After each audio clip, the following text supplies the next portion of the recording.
Olá pessoal, continuando falando sobre esse livro aqui, o Senhor Jesus Cristo, de Larry Hurtado. Na página 207, então ele vai trazer mais elementos aí. Ele vai comentar aquele hino que tem em Filipenses capítulo 2, versículos 6 a 11, onde se diz que Jesus assumiu em forma de Deus, né?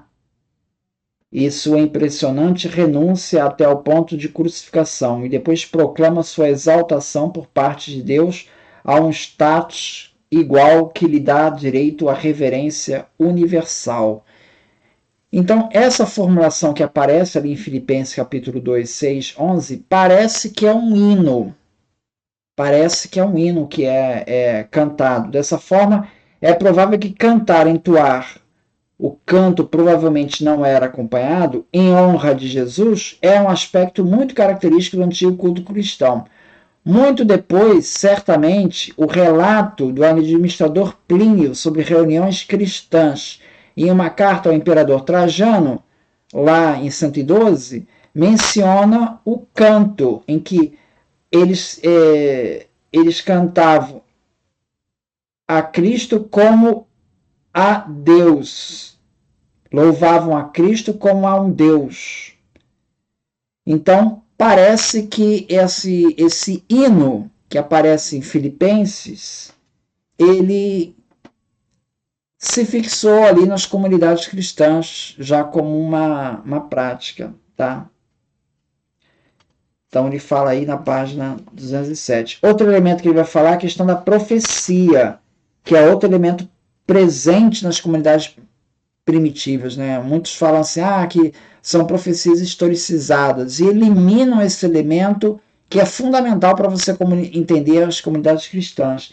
Eles assim, em seu estudo sobre a profecia cristã primitiva, a UNE identificou 19 oráculos proféticos no Novo Testamento, nos quais Jesus é quem fala ou é identificado como a fonte e a autoridade da fala profética.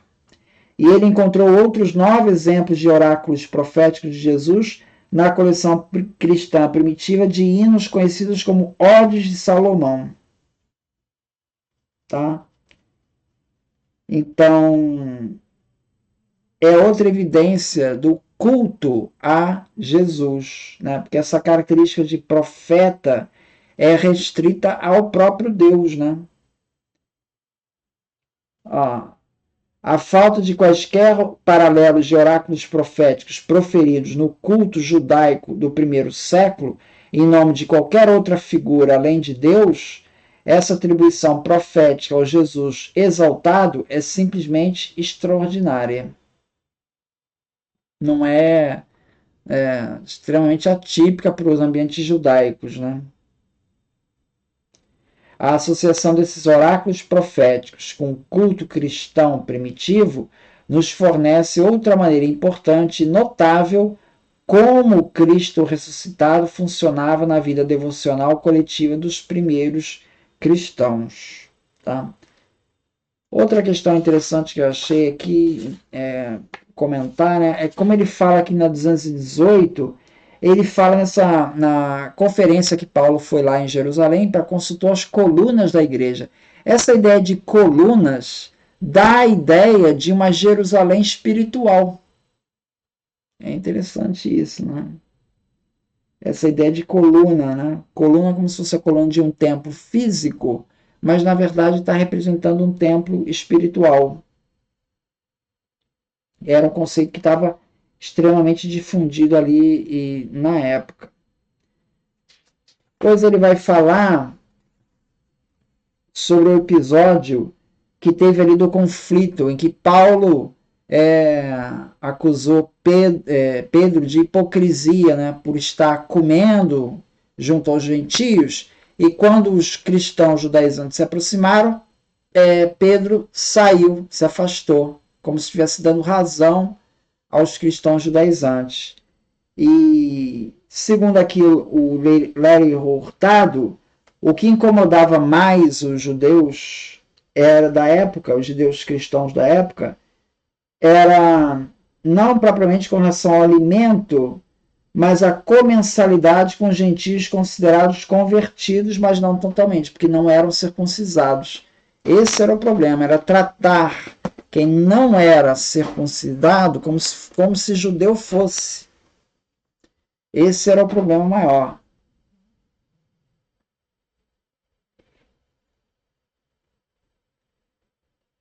Por sua vez, o partido da circuncisão pode ter temido que tornar a observância da Torá opcional para cristãos gentios poderia enfraquecer o compromisso de crentes judeus com a observação da Torá, especialmente em cidades da diáspora, onde os judeus precisavam mostrar uma firmeza contínua em relação aos mandamentos distintivos dos judeus. Aí ele fala assim, cerca de um século depois desse episódio de Paulo repreendendo Pedro, em Antioquia, Justino distinguiu entre aqueles judeus cristãos que praticam a Torá, mas não exigem o mesmo dos cristãos gentios, e outros judeus cristãos que exigem a observação total da Torá por parte dos cristãos gentios. Isso está no diálogo com Trífon, capítulo 47. Então você veja que essa problemática que Paulo enfrentou ali, ela ainda vai estar presente um século depois. O Justino também vai estar falando desse problema. Então esse era um problema que realmente dividiu a igreja, né?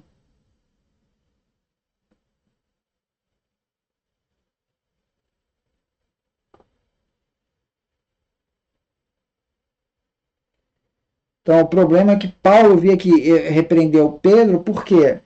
Porque ele estaria, dessa forma, anulando a graça de Deus. Quer dizer, não importa a fé, a pessoa tem que estar cumprindo todos os rituais judaicos, né?